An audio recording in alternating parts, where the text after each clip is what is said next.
Class is in session. Hey everybody, and welcome to Unlearn 16. Class is in session. Today I have an amazing guest, a political guest. Now, one that we're not going to agree, I don't think, all the time. Mr. Dan Harris. How you doing, sir? I'm doing great, and thanks for having me on. I've I'm been very watching excited.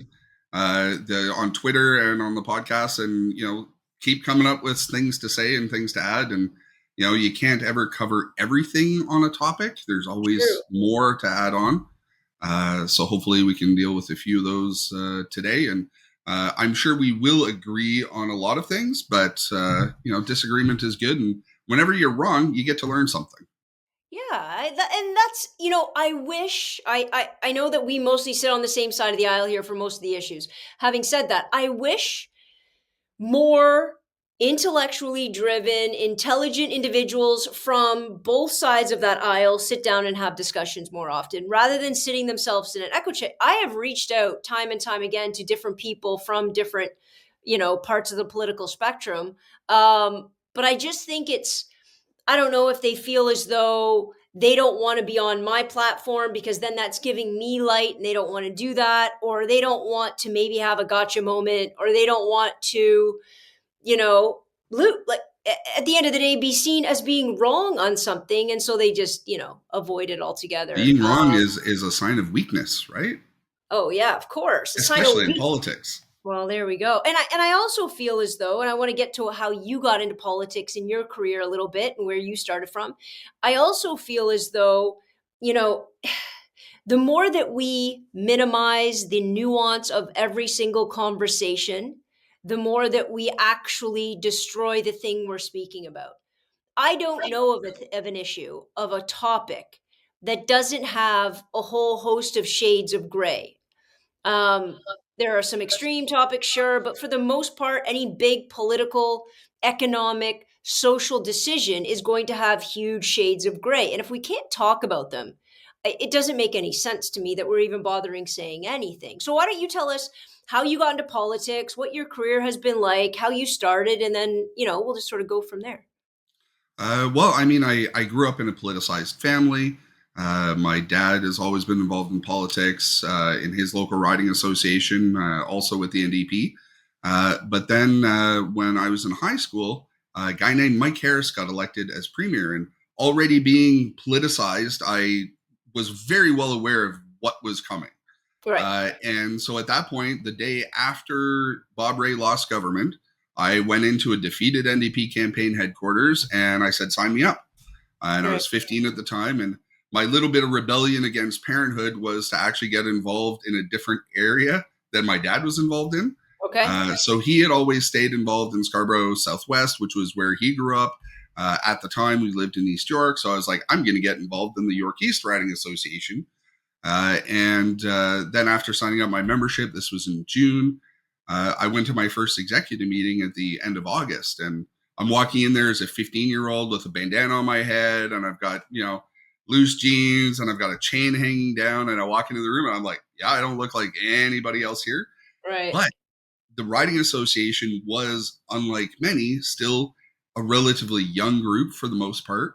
Uh-huh. There was lots of diversity, not of color, but of sexual orientation and of other backgrounds. And ironically enough, the new leader of the Ontario NDP, Marit Stiles, Mhm. was a member of that riding executive back then. It was before her Right. and her partner even had kids. And I mean, their kids are in university now. Right. So things, that's how I first got started. But then, I mean, the days of protest that happened, the education strikes, the OPSU strike. My dad actually got beat up by the cops during the OPSU strike, and Oh, that went wow. all the way to a public inquiry on police brutality. Of course, the cop was exonerated, and he later became the highest ranking black officer of the OPP. I'm sure, the fact that he was willing to whack him and stack him had no bearing on his elevation within the force. Right. Um, so yeah, there was that, and then I kept getting involved. I found out there was a youth wing to the party. I got involved in that. Found out there was a youth wing of the federal party. Got involved with that. Started going to conventions, being part of all the activism, Right. and that took me all the way to 2000 when my dad's riding association, Scarborough Southwest, said, you know what, we're looking to try something different. Would you be interested in running for us in the federal election? And at that point, I was 21 years old. I was just mind blown that anybody actually would think I would be a good representative at that point. I thought, many years down the road when I'm in my 40s, like I am now, that'll be the kind of time that I maybe take that step if I want to. Right. Uh, but yeah, got started young, and then by 21, ran for the first time. I loved the experience, and I realized I knew just as much as the That's a 50-year-old beautiful, who had yeah. been there for 20 years. I'm Like, gonna circle back to we that. go to Yeah. debates, and he wasn't schooling me in the least. Yeah. That's fantastic. So how long did you stay in politics? And then I'm going to come back to a little bit because I know that I have a lot of American listeners. So as we're talking about the NDP or as we're talking about Mike Harris and what goes on in Ontario and premierships, I'm going to break that down for in 1 second. But so you started when you were I 21. How long did you stay? I can certainly try to, when I'm talking, add in the U.S. equivalencies. Sure, sure. So yeah, I How long? mean, I Yeah, I was the candidate federally, so that was equivalent to running for Congress at the age of 21, and I ran again at the age of 24, 26. Then I was asked to run for municipally city council by none other than Jack Layton in 2006. oh, yeah, And so I ran twice that year. And then I took the '08 election off and came back in 2011 when the Orange Wave happened, and I got elected right, and sat as a member of parliament. So that's equivalent to a congressman for the next 4.5 years until Justin Trudeau and the big liberal wave just washed us all away. right. But I mean, that So was an incredible caucus because yeah, we had 20 MPs that were under the age of 35 when they were elected. crazy. And that's never happened before. And Yeah, yeah, yeah, 75% of them were women. So yeah. that's never happened before either. Right. So just to give for my American listeners, just to give you a scope. Okay, so we have a federal government very similar to the U.S. federal government in the sense that we have two houses. We have a House of Commons, which is similar to your House of Representatives. We also have a Senate similar to your Senate. Now, here's where it differs. Our House of Commons is elected with the Prime Minister who sits in the House of Commons. He is not separate from the legislative body. He's Our elected as a Senate, member just as same as just like everyone else. everybody else. Our Senate is geographically representative, just like yours is in the United States, a little differently geographically representative. But the difference with ours is they get appointed, heaven help me, for life. So a lot of people have a big sort of democratic issue. They take a very big democratic issue with that, as do I. And the way that it works, if you get a majority, for the most part, if you get a majority in the House of Commons, if your party has the majority and your leader of your party, your political party has won his or her seat, they become the prime minister, and their party pretty much, let's be perfectly honest, does what they want. And here's where our system is very different in the United States. There's not any real significant checks and balances other than the Constitution and the Supreme Court. But within the legislative body itself, if you have a majority, it's going to be a pretty good run in the sense of what you can do with your power as prime minister controlling the House. Very different from the United States. And when when Dan's speaking about the NDP party, that is our most socialist party. So we have three major political parties. I'm not going to get into the other ones.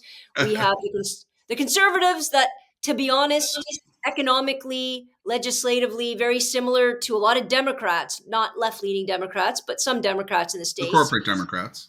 Exactly. We currently have a new, seemingly a new incarnation of the Conservative Party, which is much more similar or parroted of, let's say, a Ron DeSantis um, conservative on some notes, and the Liberal Party that sits in between, the NDP that's more socialist, more social justice. Now in Canada, the NDP party, our socialist party, has never formed federal government. The NDP has formed many provincial governments, and as Dan was just speaking about, when he got into politics, it was just at the tail end of Bob Ray, who is an NDP, who was an NDP leader, Premier. he then switched to Liberal. He He's won currently our rep at the UN.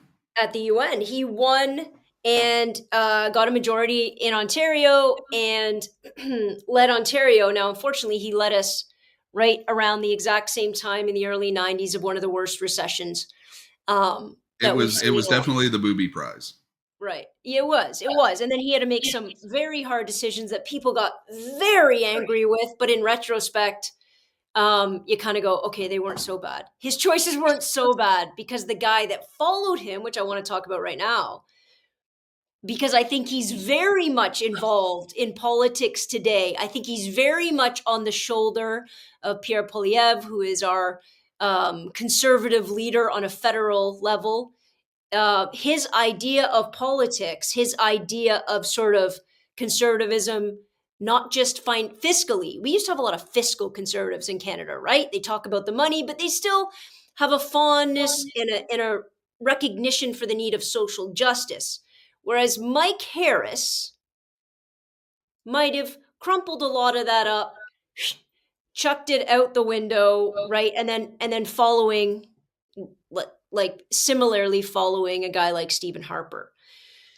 So when Mike Harris came in, you were in high school, I was in right? grade 10. Yeah. You were in grade 10. I would have been, I'm just a bit ahead of you. I would have been in university at the time. It's very cool that you got politicized that young. What was your vibe? Maybe give a little bit, we can give a bit of what goes on with Mike Harris. But Mike Harris takes control of Ontario. His whole goal is money. And his nickname, not to ruin the end of the story, was Mike the Knife. So, so what was your? He takes power after Bob Ray, and by the way, a lot of social Democrats, like a lot of union supporters, NDP supporters, they went full swing after Mike Harris, meaning they voted for him. They voted for uh, the NDP. And when the NDP to them really dropped the ball, they went full swing to Mike Harris, which is crazy. All the way This from the is most sometimes what can happen when you don't follow through on your promises. absolutely. And you know, Bob Ray and the NDP government, I mean, you can talk about all the economic situations, but they were elected on really two things: one, public auto insurance, and two, like, you know, this is the workers' party, and this is the party that's going to be there to defend workers. And whatever you want to say of the social contract that followed, it did not respect collective agreements, and they perhaps did not do a very good job of negotiating with the unions to make sure that the unions would at least not call for their heads afterwards. Exactly. And that's exactly what happened. And they went full tilt. And I mean, Mike Harris came in at the perfect time because federally at that point, you had the federal Liberal government, which just slashed $25 billion from transfer payments Right. in healthcare and education. Yeah. And Mike the Knife comes in and he's got all the excuse in the world he needs to cut and slash everywhere. So Absolutely. where the social contract, you know, wasn't great, but it saved 40,000 jobs during the recession. That's 40,000 public sector workers that still have a family supporting job and salary can still go spend money. Mike Harris gets in and they're all gone. And I mean, he should can 20,000 nurses. Let's be clear that when Dan's talking about the social contract, what he's talking about, I'm just going to minimize it a little bit.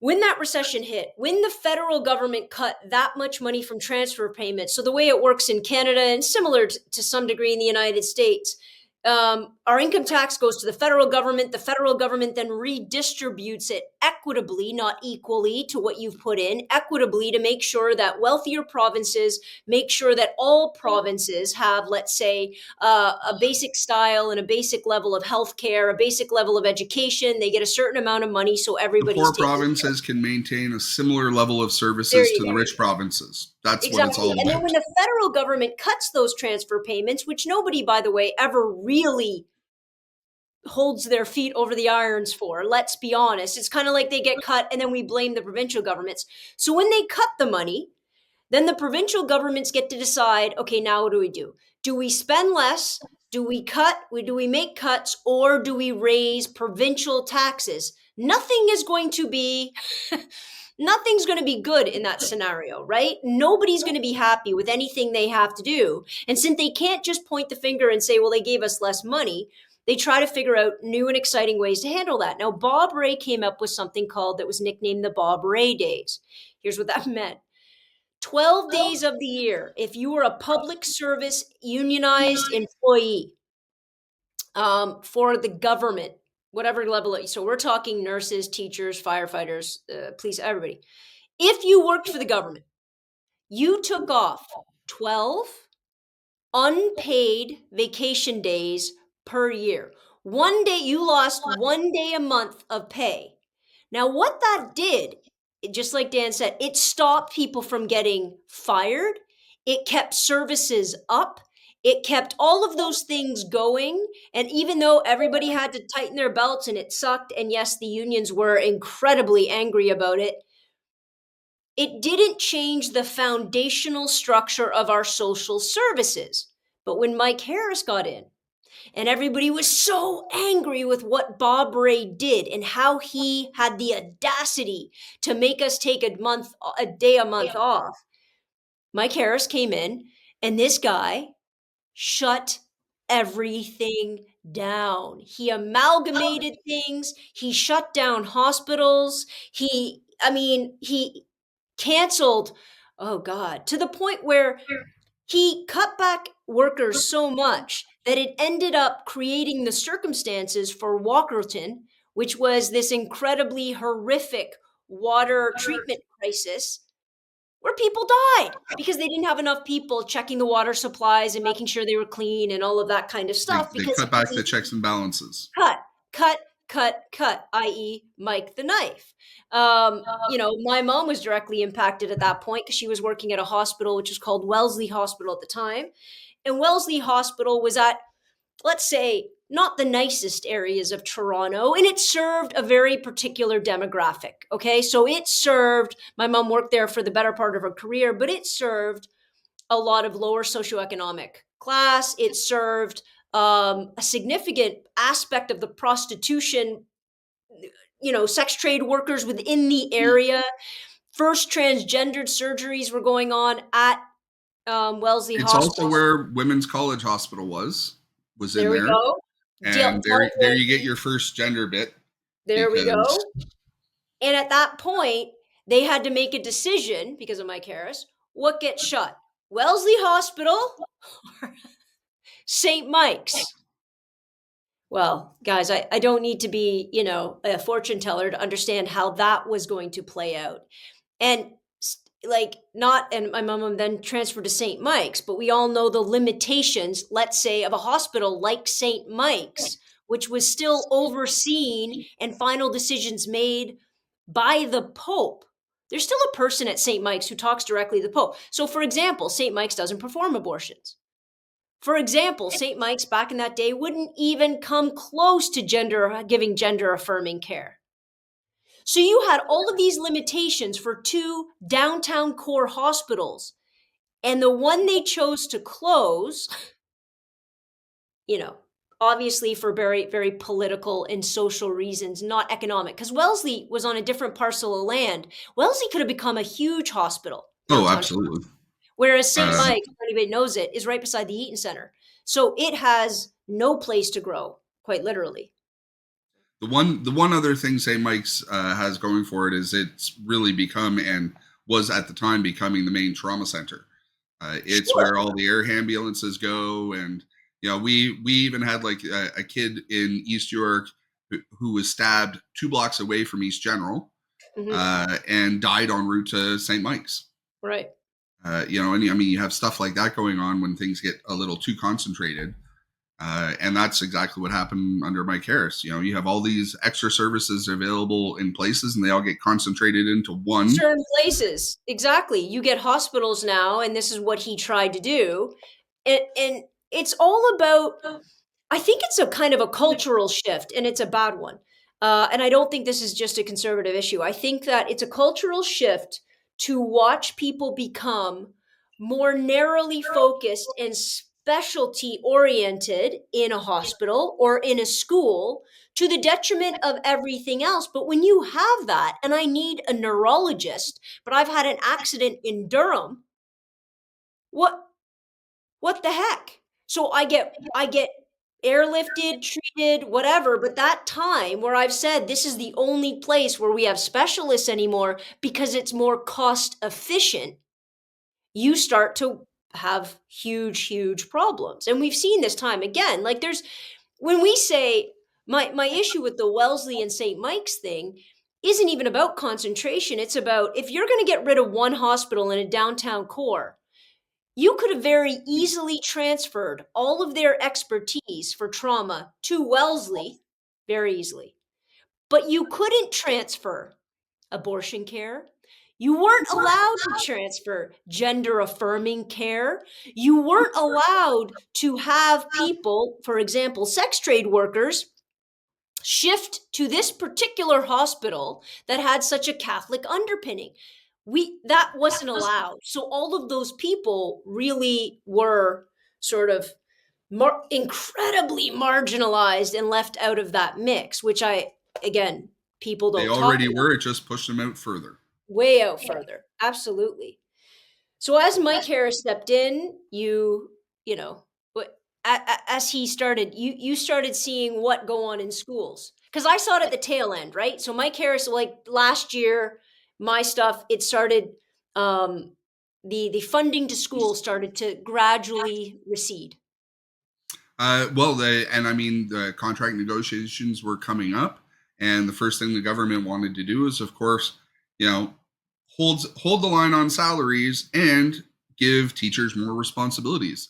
And it's a conversation that still happens to this day. Oh my God! In every government, The extracurriculars, right? Which I mean, teachers basically do for free, yeah, and then they wanted to mandate that all the teachers have to do a certain amount. for no Uh, money. yeah, We're for going no to money. hold your salary.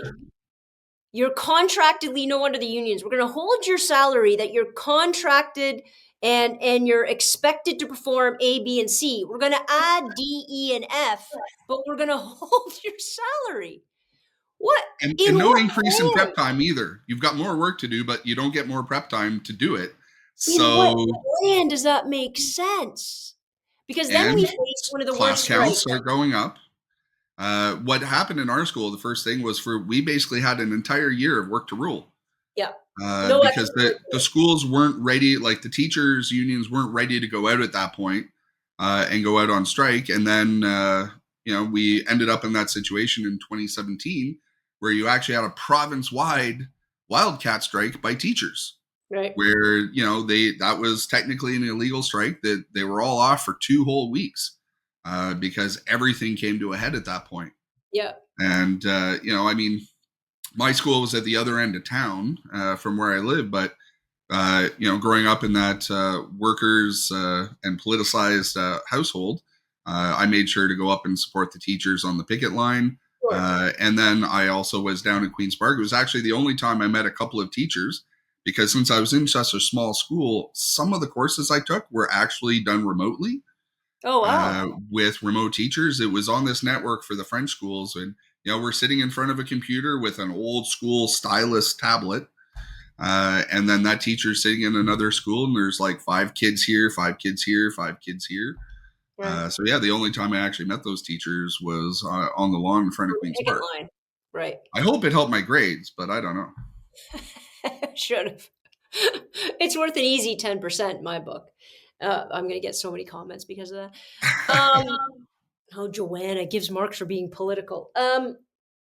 So as all of this is Joanne gives happening, marks for being supported. yes, Joanna gives marks for kids who agree with her. Um, I think that all of this stuff, though, it's interesting because we talk about it in a vacuum sometimes.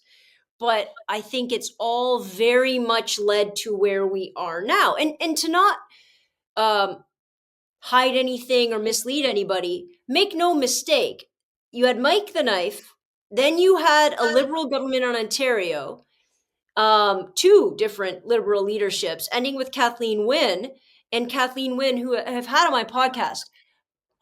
incredibly intelligent, amazing individual that I was blown away by because my impression of her when she was a leader of Ontario was not great.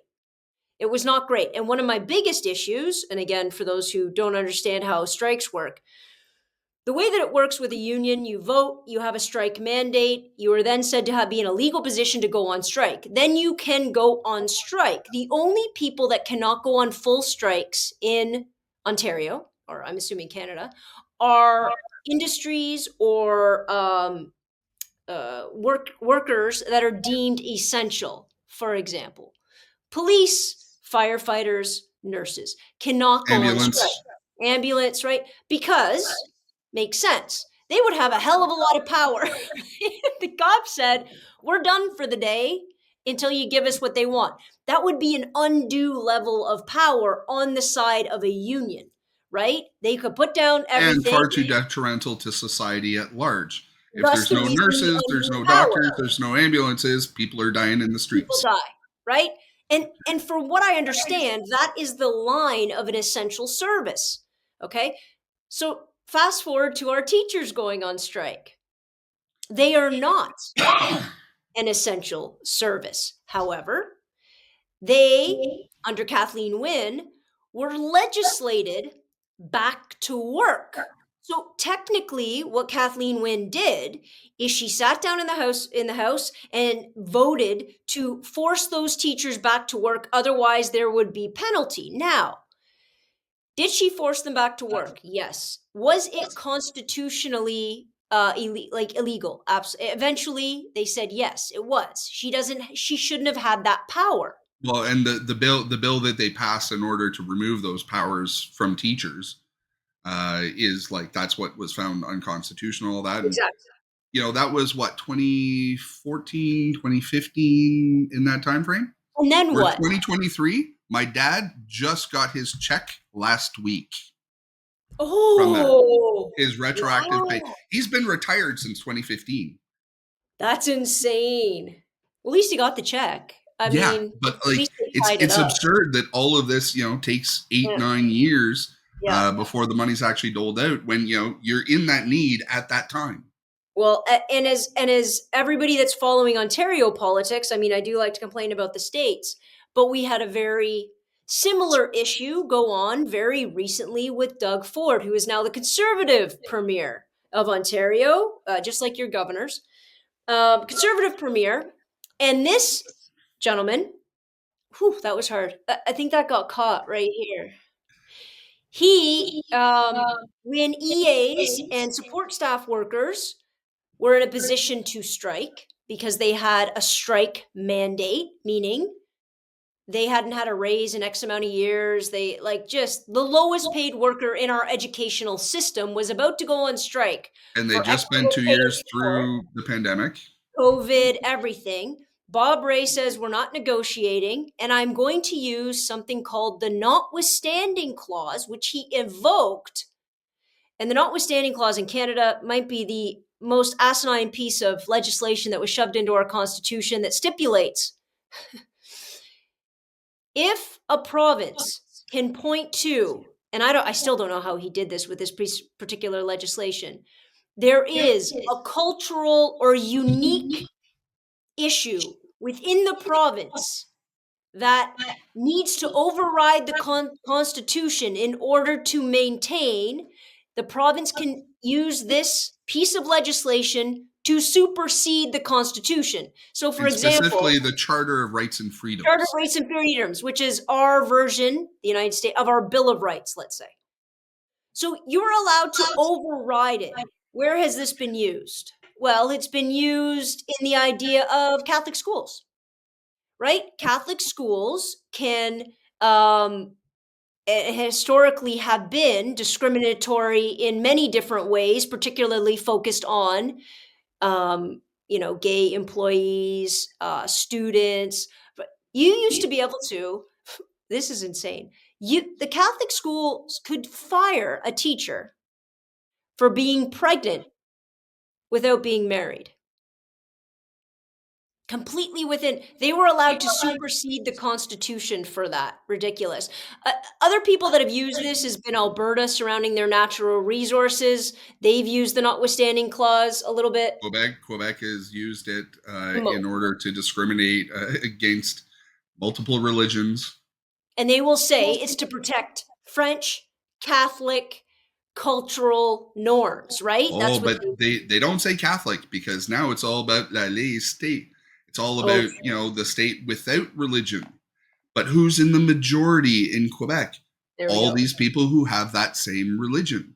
So All for are them, Christian. it's like, oh, but all you have to do is hide your cross, and Sure. like that's fine. But somebody wearing a scarf, that's a problem. I'll give you an example.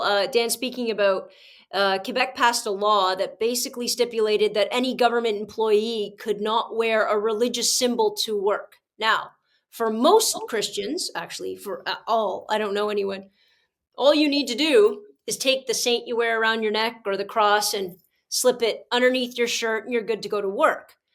If you are Jewish, a Jewish man wearing a kippah, if you are Islamic wearing a hijab, if you are Sikh and you are wearing a turban, all of those things, according to the Quebec government, you could not wear it because it showed a religious affiliation.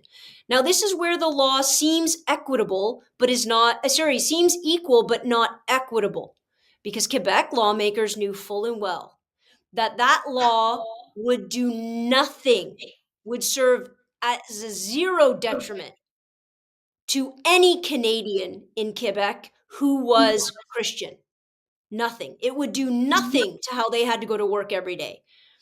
However, the real target that they were focused on, because I don't think it was, to be honest, I if they could have got around the Keepa and just let them, I think they would have. I think their real target, and it's been very relatively systematic in Quebec, was Islamophobia. I think was to get rid of women being allowed to wear hijabs or burqas or whatever that they wore for their faith. I think that was the And they real. say it's because those are discriminatory and they hold women down. There you go. Of course, if it's somebody else forcing them to do that, Yeah. sure. But if it's them of their own choice, and like single women, like there was a teacher that ended up being fired just outside of Gatineau because she'd been hired before it went into effect, and then later she was told, "Well, you've got to get rid of it or you're gone." Right. And there's a teacher shortage in Quebec. Of course there is. And by the way, teachers get paid horrifically in Quebec. So uh, when I think about being, I had a friend who was a teacher in Quebec for a long time, and then she moved to Ontario. When she compares about what she got paid there, it's absolutely horrific. I when I went to And York teachers in University. Quebec get paid a hell of a lot better than people in the U.S. do too. Oh yeah, For yeah. I mean, context, U.S. you're still teacher. miles above. If I was a U.S. teacher, I don't even know what I would do. So I sometimes think, what would it be like if I was in Florida right now? Like for me, right?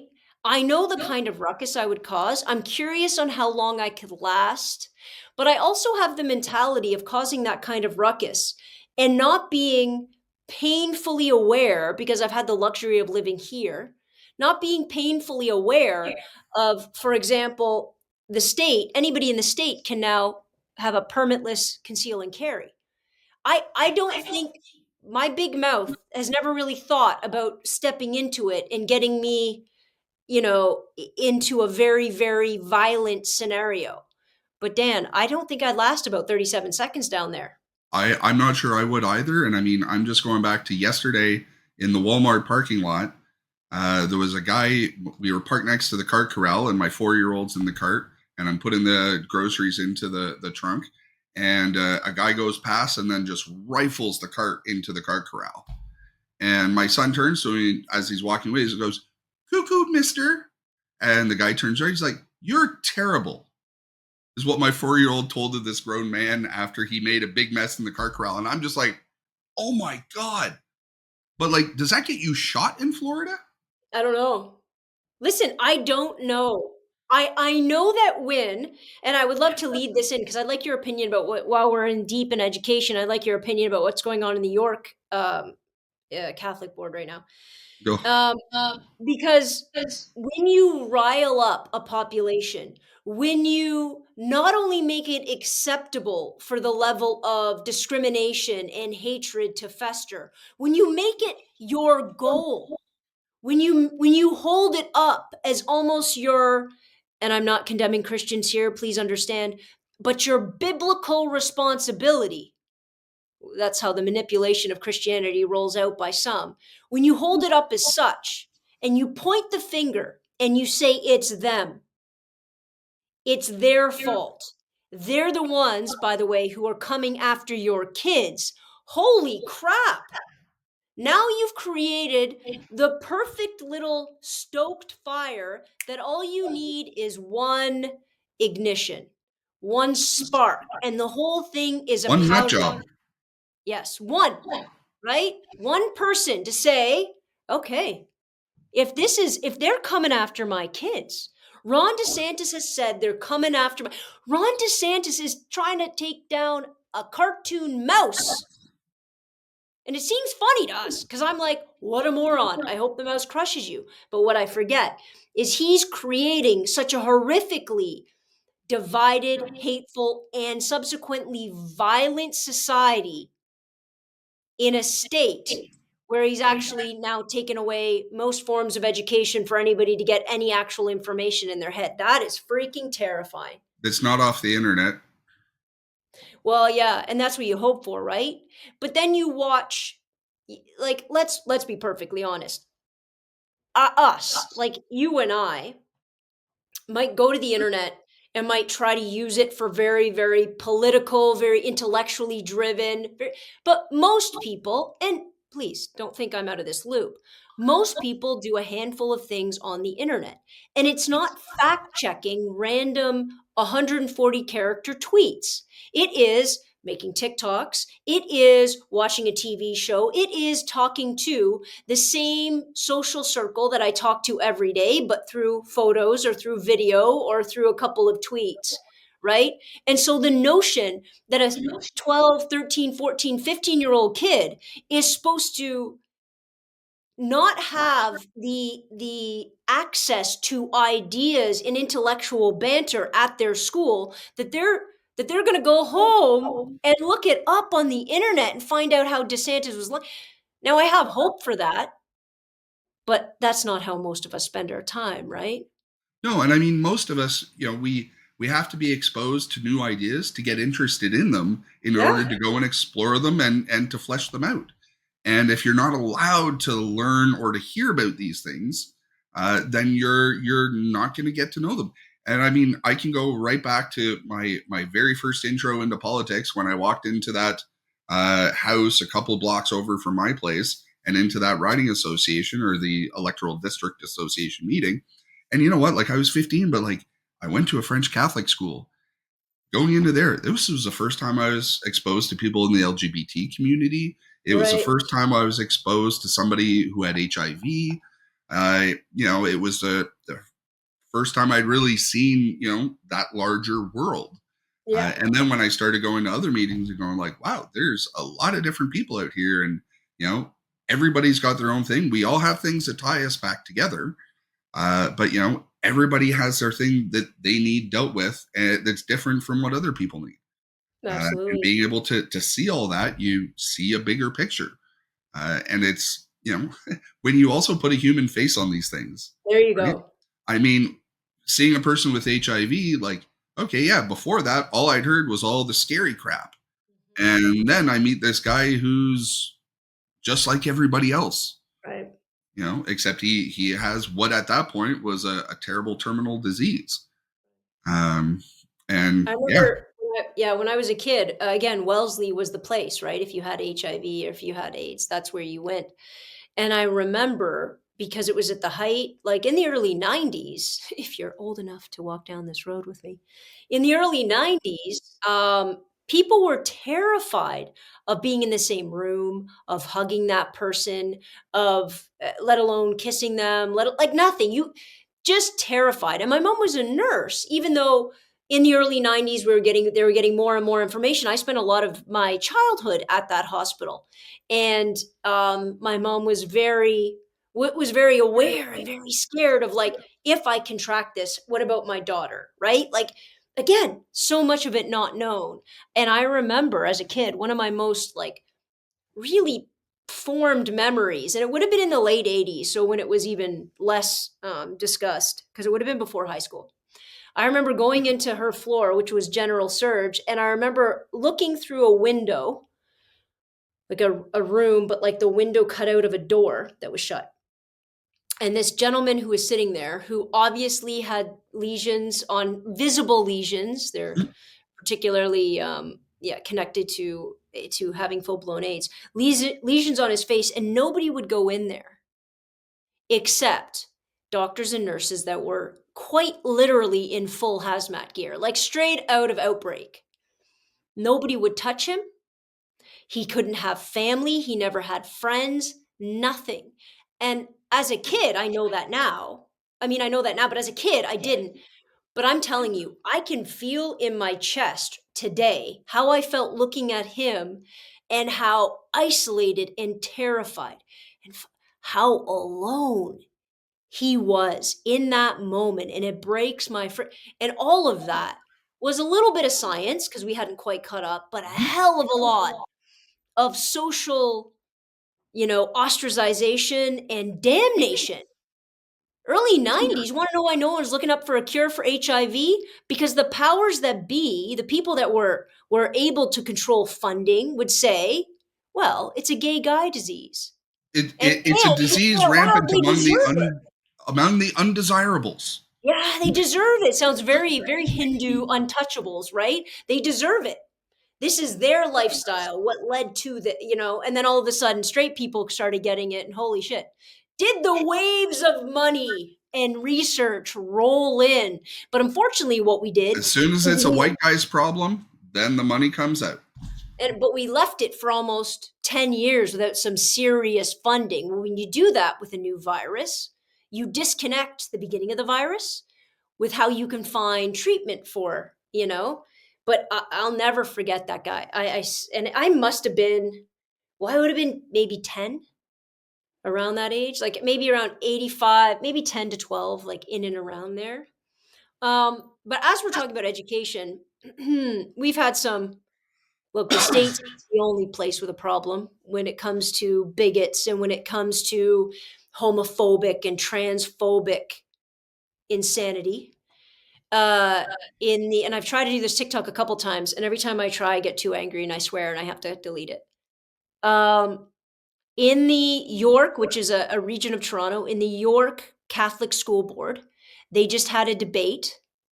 You know what I'm talking about here, Oh right? They yeah, just they just had a debate about whether or not they should raise the pride flag. First of all, for the love of God, and I didn't mean to use that in the same sense as the Catholic Church, but I think it is appropriate. What are we debating? it's We're debating. 2023. This debate was over 15 years ago, or I should don't have know been. what we're debating. And by the way, the Pope has said, "Go have a good time. You're not going to hell." Like, the Pope has said, "Leave the people alone," in all intents and purposes, right? The Pope, the guy that they're supposed to listen to. Now, I don't listen to him, but that's what they're supposed to listen to. And so a bunch of parents went to this meeting and lost their ever loving minds and started getting aggressive and very, very violent in their words towards the board, towards students, children that were there. They were just getting, and screaming, whatever, as well as like, "You're going to hell, the devil," all of these things. Um, and I don't know what they've decided. But how do you, if it was you, how would you handle this? Because I know how I'd handle it. Oh, there's many different ways in which I can imagine myself handling them, from very positive to very negative. But the Strong. thing, the one that keeps going through my mind is a question I would like to ask a lot of these people, which is, why are you trying to do God's job for them? Right. God is the only one who's supposed to judge. So why are you out here trying to do God's job? So you'd meet Leave them them on the heck religion. alone. Yeah, yeah, Let yeah. God do what God's supposed to do, and God will judge them and you in the end, Mhm. and will find who is wanting and who is not. Right, So if you really believe, like, let God do their job. And right. I'm using them and their because I don't want to assign a gender to God, not Well, because as I if there would saying be God is one. What an transgendered. asinine. If there is something that's all powerful, all knowing, all controlling, omnipotent, It stands to omnipotent, reason it would be all of them. you think Omnipotent, yeah. it's everything. Come on now. Or it's Alanis Morissette. One of the two. You I saw I Dogma, I right? still love Dogma, and I recently saw a little clip of Kevin Smith talking about George Carlin and being in that movie and the Buddy Jesus. Buddy Jesus. I have a Buddy Jesus actually in my toy Excellent. collection over there. I think I might have seen that in one of the older One of videos my at some aunts point. has. Here's what I would do. And this is the TikTok I've been trying to get out, but I haven't been able to. I would stop if I were, let's say you have the York District School Board over here, okay? Catholic. Yeah. You have vitriolic, asinine parents over here screaming obscenities and eternal damnation. And then you have what I consider to probably be the mass majority of parents, of teachers, of students who are either a part of the LGBTQ plus community or serious allies. Because I do believe that the community of the intelligent, moral, accepting, diverse, and equitable groups, I think we outnumber the idiots 10 to 1. So here's the deal. Let's stop asking. Why? Why? Honest to God, stop giving a crap. If I was a parent, if I was a teen, if I was a teacher in that board, stop having the fight about a flag. By the way, I don't give a crap about. Put up your flag. Don't put up. I don't care because that to me, that is not the point. You want to know what the point is?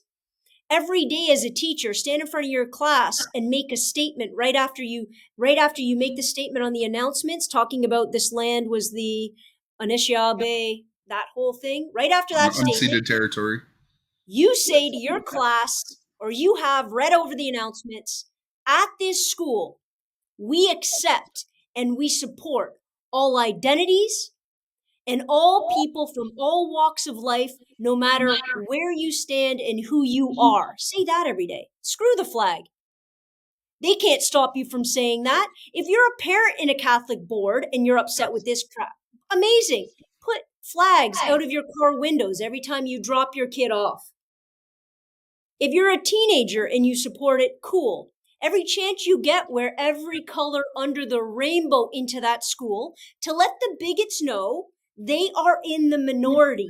They don't have a hope in hell. They can chirp all they want at board meetings, but they've lost. That's what I would do. Stop asking, right? Stop fighting about flat. I mean, it is a way to not have to deal with other issues. There we go. Um, and yeah, I mean, we keep Because I having this, really think, and I know on one of the recent episodes you talked a little bit about the sex ed curriculum, oh God. and I mean that's one that obviously was provincial. It bugged me to no end that the Liberals decided to push it in a drawer until after the election. But I get why they did it because there were some very strong views on it. Mhm. But federally, when I was going knocking on doors and I was hearing about it constantly, and I'm just, I'm not going to hold the provincial government's water for them. I'm like, yep, that's their bailiwick, and there should have been more consultation. That's about all I would say about it. Right, right, right. But like, my goodness, I mean, that they've gotten rid of it now, and we're going back to the '90s again. To a time before the 1998. That's what we to a went back time to. before the internet, really. You know, You we're know, not though. You know what's interesting, and I didn't know this until heaven forbid it was handed to me. I had to teach grade 7 and 8 gym this year. Heaven friggin' help me. And a part of the grade 7 and 8 curriculum is talking about again, heaven help me, internet pornography. How do you do that? I don't want to. Everybody's like, stop pushing. Listen, I don't want to talk about it. That Doug Ford, nobody's talking about this. It is in the curriculum guidelines. Go look them up if you're in Ontario. Do I think it's important? Absolutely, I do, to talk about it because it's at the touch of their screen, for crying out loud.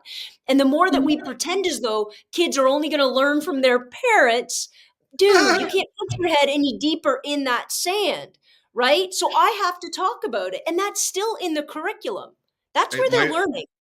my dad's sex ed was to call me down, and then I'd come down into the living room and there'd be some weird show on that was about body and health, and he'd walk out of the room. And Yeah. I'm just like, yeah, has it evolved that much since then? I For all those families that have problems with a flag, definitely not. Right, right. Generationally speaking, I mean, our my kids are 6 and 4, and they already know that some women have penises and some men don't. That's all they Insane. need to know. They just need to And know the body parts. the kids are like this. Okay. And they go Yeah, on their day. whatever. It affects nobody in any way, shape, or form. But the reality is, and this is the funny part about Kathleen Wynne's and the liberals, um, you know, sex curriculum, sex education curriculum. A lot of people, first of all, have no idea what was in it because they've never looked at it. They assume that you're sitting kindergarten kids and teaching about intercourse. That wasn't happening. And because she herself was from the LGBT community, Made they it seem like they yeah, already saw it as evil. it was a lesbian agenda.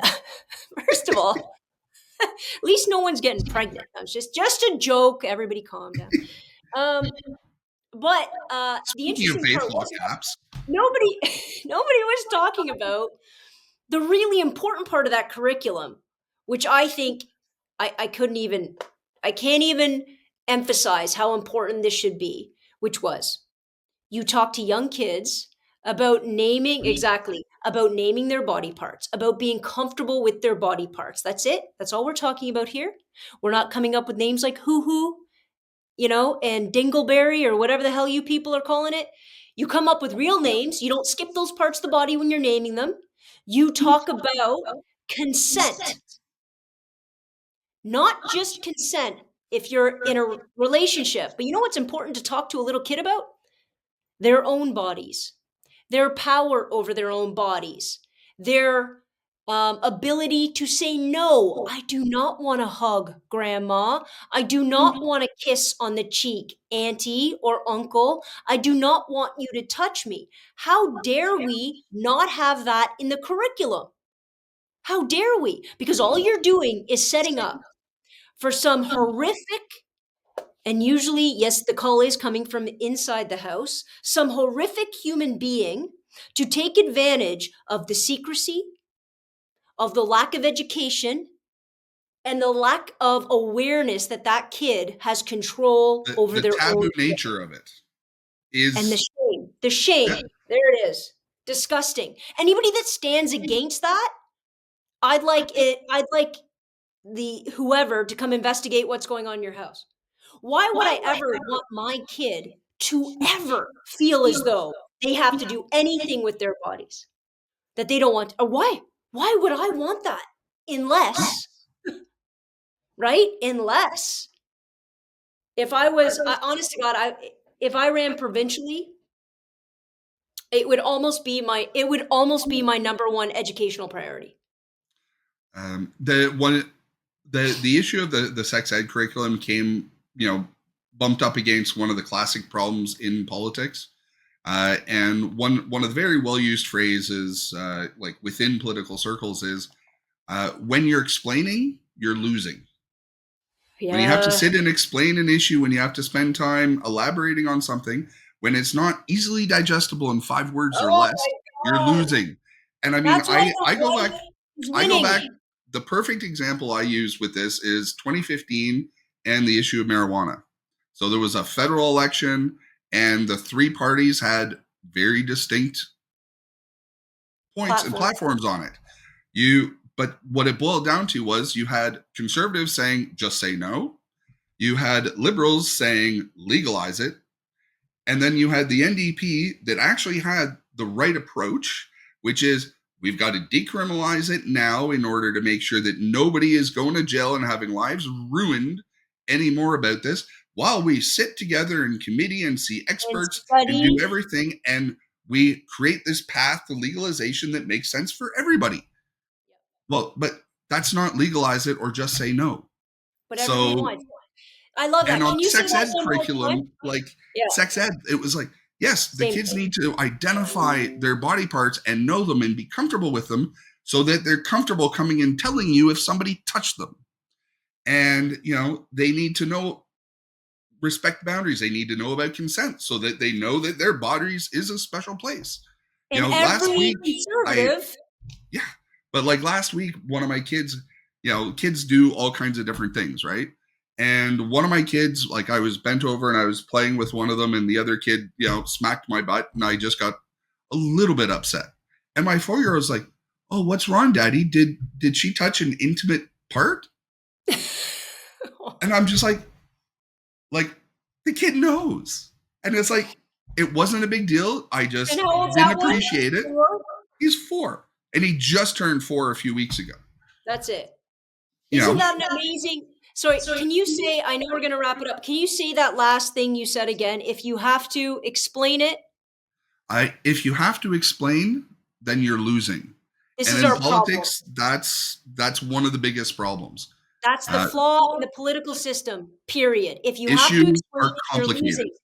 That's why when the right predominantly simplifies issues down to hate and finger pointing and scapegoating, they've won. They've won because people already want to agree with them and they've come up with a very simplistic way of dealing with it, even though it's completely and utterly false and vapid of any real protective or useful pieces of legislation, right?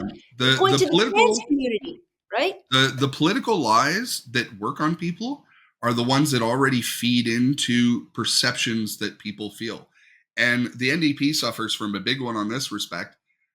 There is a perception out there that conservatives are good on the economy and that the NDP is bad on the economy. We just think about it differently. And when I was a member of parliament and, I'm sitting in a meeting with people from the Business Development Bank of Canada, which is, an agency that goes out to put money in the hands of businesses to make money. They sat there with me and we were talking about the economy, and they're like, yeah, the conservatives always overplay their hand on their economic knowledge, and the Democrats always underplay our hand on economic knowledge. And so, yeah, like that's one of the big things I see is like my party needs to win the economic arguments if we're going to ever form that federal government. But the And we don't reality spend time is, on it. if you're going to be honest about the economy, and this is what no political party I've ever really heard say, the amount of the economy and economic control you have has been so incredibly minimized and globalized over the past, let's say, 30 years, that you have to accept as a leader of a country, even if you have the majority, you only have a certain amount of control into how you're going to react to changes in NAFTA, how you're going to react to global energy crises, how you're going to react to Putin invading Ukraine. And the idea that because we're a country, we have some sort of sovereignty over our economic order is asinine. It does not exist anymore. And you know what's been the single biggest driver of that diminishment of government autonomy and independence and the ability to actually have that impact? Conservatives. It's conservatives, but it's also liberals with the ratchet effect, which would be the Democrats in the US. Mhm. Corporate taxes in Canada are half of what they were in the 1990s. Yeah. So now all that money has gone into corporate hands and has gone into excessive profits and has gone into more shareholders and more There buying you up go. of the economy. It And at amazes least me. here we have some pretty strict rules with respect to campaign financing and Right. no union and corporate contributions, unlike the US, which is basically legalized bribery. Right. The influence peddling is on a much smaller scale here, but it's still businesses and the well-heeled that have greater access because they're able to focus on things beyond putting food on the table and a roof over heads and paying for school. Absolutely. I think That's all what most we should families could deal with, right? I think we'll need a whole other podcast for this, absolutely. But I think what we need to start dealing with, rather than talking about capitalism in opposition to communism, because it's always like when you criticize capitalism, you're automatically sitting at the table with Stalin.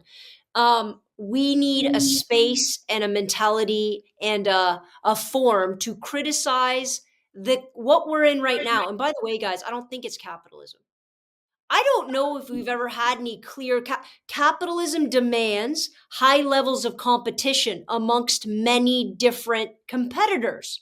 When you have Rogers in Canada and Walmart in the United States and Google and these monstrosities of global corporations worth hundreds and hundreds of billions of dollars, you no longer have fair competition, which is what is the basis, even if you like capitalism as all, it is the basis of capitalism. Why are So they the right accepting and all the these left, monopolies? well, because it's the end game. Yeah. It's the end of End monopoly. stage. It is the end. This is the end game, right? The end game is there's going to be a winner some point. You wanted to be the winner. I wanted to make the best T-shirts. At some point, my company, I want a winner. As soon as you have a winner, guess what? We're all screwed. We're screwed because that winner can now set whatever it is they want to set. And some people will be like, "Well, we used to have a monopoly." No, we didn't. Rockefellers owned all of the steel and all of the oil. What? Standard Oil, Rockefeller. Steel, Rockefeller. When you own those two companies, you owned the United States. Between them, the Carnegies, the Morgans, and the Rockefellers, those three families, guys, three families at the height of what people would say is a capitalistic heaven. They had everything. They Until the controlled Depression, everything. that is.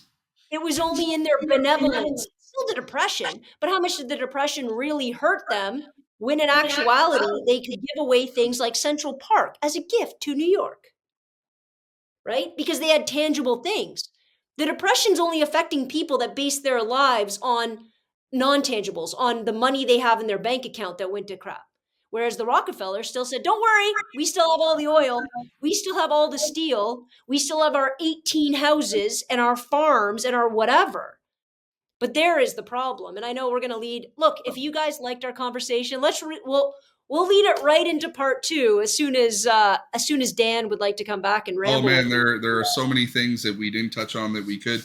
Recently you talked about Borden Secondary and the incredible programs that used to exist there. So sad. It makes me I so sad. I actually, because one of the things I did, we didn't get into my job history, but as a teenager and for 5 years, I worked in childcare, and I actually worked an entire summer up at Borden, Amazing. running a summer camp for 6 daycares, which was a lot of fun. And I didn't get to wear any of my fun hats. Oh, I've seen I your was just post like, though. which one do I wear? Which I've one seen do your I post. wear? Because I've got a collection too, and I like your container. I Ooh, I my like that J Expos stars. hat. Oh, that's a Death Star Blue Jay. Where the hell did Oh you get yeah, that? they every year they used to have one come out for May the 4th, and it's been a while. Oh, I've never seen. I like that Expos. That reminds me of the Expos, but in a Philadelphia theme.